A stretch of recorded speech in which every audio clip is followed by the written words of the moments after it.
Welcome, survivors, burnout community, and those just interested. It's Kelly Bupoltz, trainer, author, speaker, and your burnout prevention mentor. Burnout is not taboo. It's our reality in this chaotic, fast-paced world. But we're not going to let it drive the narrative to our stories. We're going to do something about it. So let's dig in.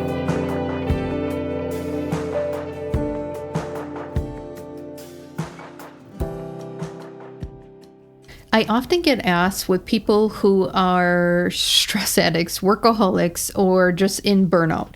After programs, they say, Kelly, I don't know where to start, right? They can't even get the words out. And I was there too, because when you're in the darkness, you just can't even find like a glimpse of light. You can't even find like the flashlight to get you going. And that's why I created the Patreon page. It's a burnout community hub and just a wealth of resources because I actually got screwed over by a burnout coach. So once I found out I was in burnout after almost a decade of misdiagnosis from the modern medicine industry, I finally got hooked up with the right doctor, a holistic doctor, and he's like, you're in burnout. And go ahead and check out my physical collapse vlog video if you want to learn more about that whole gamut of my physical collapse. I'm going to have a heart attack at age 35. It was quite a journey. But once I got into burnout, I'm like, okay, now what? Because the holistic doctor was helping me with the physical collapse portion because I needed to, get my gut eating. I needed to figure out how my skin, all the open sores, we got to work on that. Our liver is struggling. Obviously my heart palpitations, let's try to get away from a heart attack. So he was helping me on the physical side. But I had to still work. I still had 3 kids. I had a newborn, a 2-year-old, a 4-year-old, and the 4-year-old was special needs. So we were still going to appointments and navigating that. I was a people pleaser. So everyone I surrounded myself around, I showed up for, I supported, and I wasn't getting a lot of that energy received back. So, tribal wise around me, I didn't have a lot of support. And then social norms reward the hustle culture. I got promotions. I got the bonuses. I had to move away from that because I was going to die from chronic stress. How do you do that? And I totally agree with that question because that's what I had. So anyways, I found a burnout coach, and it's someone I actually followed on social media, and they had a book and they're very knowledgeable. And they actually used to be a doctor. And so I thought, okay, doctor, burnout, they get it. So I had to pay $200 for a consultation just to see if I was a good, qualified candidate for their program. Even though I made really good money in my job, I was pouring money into the modern medicine field for all my conditions. So I just didn't want to spend any more money because I knew that I had to quit my job. And so we're just pinching pennies, saving whatever we can. I contacted this person, paid him $200, and basically we went through an hour session of what happened to me piece by piece. And they told me basically I need to do less. And I said, excuse me? You do know that most people in burnout are working people. They can't take 2 offs and go to a retreat on an island somewhere. I have to take care of 3 little kids. I had to figure out what I'm going to do for a job when I've literally just worked my butt off for a career, executive by 28, and now I have to completely redo my whole life. Everything that I have worked for, everything that my lifestyle surrounds. I mean, we're talking mentality shifts here.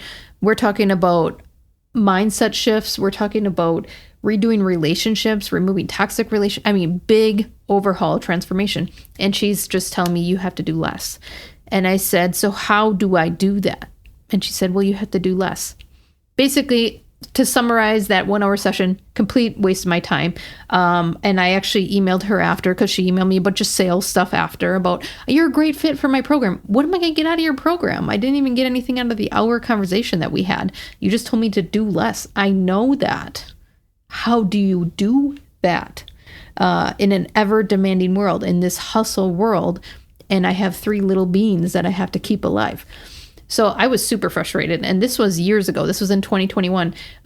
It's 2025 right now, early 2025 when I'm recording this. And you can see that I'm still pissed off about it because one, she took my $200. Two, how many people does she rip off with that comment? Because that's a comment to me. The transformational steps is in the tools, techniques, and resources to get you where you need to go. So anyways, I did burnout coaching early on in my business, and my business has flocked more toward organizations because I can create a whole environment that is healthy and productive without burning out versus one individual at a time. And so I loaded all my coaching resources to the Patreon Burnout Community Hub. It's only $5 a month. It's free right now up to a certain amount of people. And why it's $5 is because I spent $200 for nothing. So just tons of resources out there for you to explore where you need to go on your journey. And there is things that address how do you get less. There are things to help you with switching the mindset and having that healthy conflict conversation with some of those toxic relationships. It's how to begin to have a healthy relationship with space. Space. I mean, even in programs with organizations, when I leave pause space, it makes people uncomfortable. So getting people and myself to be okay with that space. And what do we do with that? And what do we do with all those thoughts that start coming up? So head out there. I have it linked in the description, but really where I'm going to break down the 4 categories for you is where you should start. And that's how it's organized on the Patreon page, because there's a lot of resources out there. So really just know where to start. Physical. I had the physical part. I couldn't do anything with my mind, with my relationships, with my emotions until I could eat something, until I could get out of bed without feeling like I was like suffocating and going to fall over, because my heart was working on overdrive. So physical was my start point.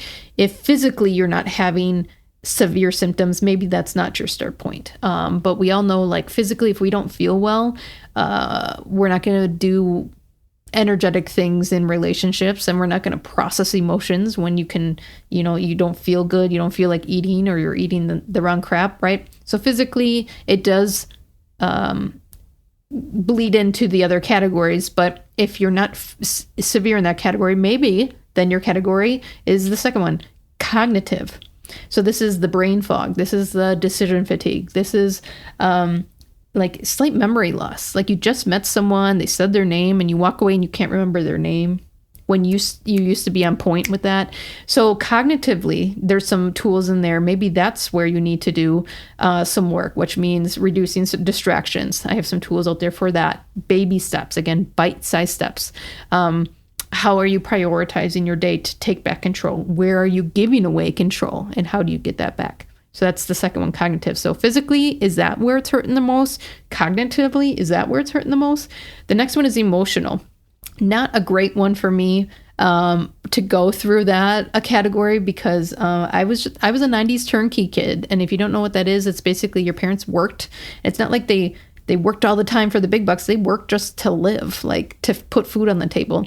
And so we were by ourselves a lot. We got ourselves off the bus, and there wasn't these flexible arrangements back in the 90s for parents. So that's what you call turnkey kids. And then we also were in kind of the rural Midwest. So on the weekends, we were doing yard work and things like that. So I don't process emotions well. All right. We're just going to admit that to the whole internet.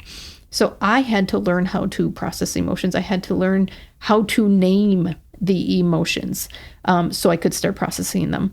And that was a big step for me, because that also contributed to my physical collapse, because I was always burying stuff real deep as the people pleaser, as the golden retriever. People do me wrong. It's okay. They're just having a hard day. Toxic relationship. It's fine. That's just who they are, right? So I just kept burying stuff, letting people stomp all over me. So I had a lot to process in the emotion category. I put that all out there for you. Some of that is more difficult than others, so give yourself some grace as you go through that category. But maybe that's yours. Maybe you're hanging on to a lot of baggage, maybe from your childhood, maybe from past relationship, maybe in your current relationship, you're just like stewing on things, making this huge monster out of nothing. So maybe emotional is the category where you start. And then the fourth one is relationships. And I think that it's an important factor or category, because obviously who you are around, you become. But also, like, if physically you're not doing well, cognitively you're not doing well, emotionally you're not doing well, it's going to be hard to do relationships. So, like, I would pick out of these 3 categories where to start. And then the 4th one, you can begin having those healthy conflict conversations. And a great one is just transparency of what's going on with you. Because when I started telling people, hey, I'm in burnout and like I'm really struggling, they were more supportive and open to conversations than me saying, you did this to me, or remember when years ago when you did this and you didn't show up. It didn't work well when I did that. So really just communicating my growth journey, my recovery journey to people, and kind of where I need them right now, and the conversations I need to have, being transparent about that helped. And the ones that didn't respond well, I gave my permission to let go.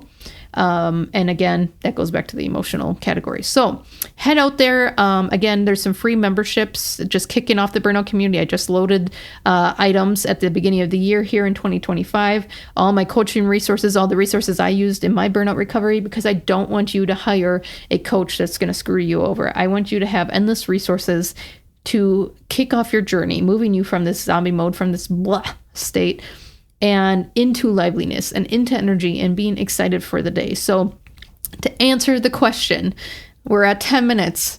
To answer the question, where do you need to start? You need to know where it hurts the most, because that's where your biggest growth will be. And then it will start to bleed out to the other categories. Is it physical? Right? Go check out that category and some things that you can start doing to addressing those chronic stress symptoms in physical. Is it cognitive? Let's get your brain sharp again. It is a beast if you treat it right. Is it emotional? Yes, we have to process some things, but is that the heavy category that's weighing on you? Or is it relationships and your environment and who you're around and starting to have those conversations?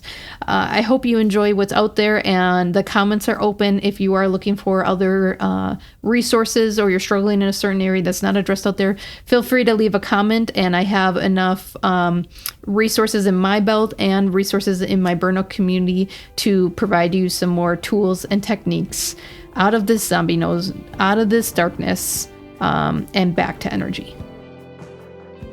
I know you're not lazy. Most people in burnout are high performers, those serving others before themselves.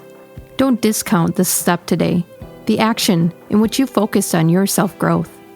Piecing together the puzzle is half the journey. Rediscovering yourself, energy, and establishing new habits is the other. Do not underestimate the untapped inner strength inside you. Explore more resources on my website to move from zombie mode back to liveliness. See you soon.